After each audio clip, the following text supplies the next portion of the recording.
વડવાળા મંદિર દુધરેજ એ મારા નાથની આરતી થતી હોય એટલે જો મોરના આઈની ધજા ઉપર બેહવું પડે બરોબર, તો તારા તો રાતી ધોણીને એવું બોલી કે કાલ સવારમાં પરોડીએ 5:15 થાય અને તારા ઘેર બરોબર હું ચેહર વીરનું મંદિર બનાવડાયું છે ને હું મૂર્તિ બેહાડું તો 5:14 નહીં, 5:16 નહીં, પણ 5:15 તારા મંદિરના ઉપર મોરાઈને બેહ અને 3 ટવકા પાડે.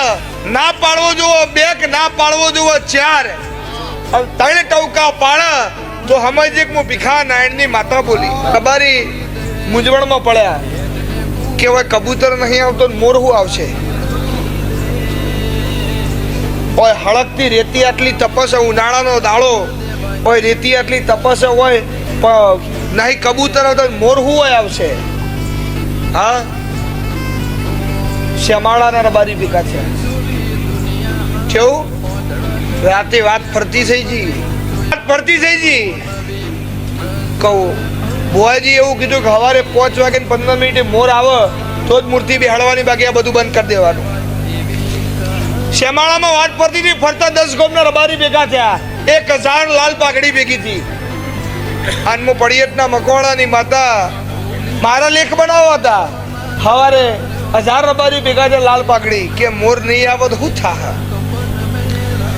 સવારે 4 વાગે 4:30 ત્યાં ભાઈ આવે કે બુઆજી ઉઠાડો નહીં યાર, મોર નહીં આવે તો મારા મોર બોલી જાય, મારું શું થાય? રબારી ભેગા બહુ થયા શીખ્યા તો મોર નહીં આવે તો મારું કશું રહ નહીં. દાંતણ કર્યા વગર મારા બુઆ એવું ચિંતા ના કરે, જો મોર ના આવે ને તો હજુ માતા ધૂણવા મહિનો થયો છે, આજ પછી ધૂણવાનું એ નહીં, બાપો ધૂણવે બહુ છે, આપણે ધૂણવાનું થતું નથી. અને મોર ના આવે ને તો આખા ગામ વચ્ચે તારી માફી મું માગી. મોર આવ્યો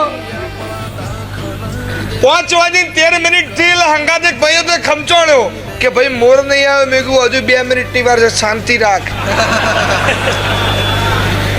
મારા પર અંદર બેઠે ધબકાલ વધતા હતા પણ વિશ્વાસ હતો કે મારો રામ સારું જ કરશે.